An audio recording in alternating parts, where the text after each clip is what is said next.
இது போகும் வழியோ வெற்று பாதை, திரும்பும் வழியோ வெற்றி பாதை, திரும்பிய இதயத்தை அடைந்திடும் பயணம் இது.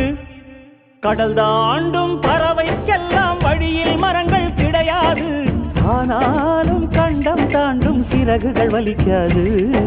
மலையேறும் எறும்பின் கால்கள் வெயிலை மிதித்து உடையாது, மனதோடு காதல் வந்தால் மனிதா தடையேது.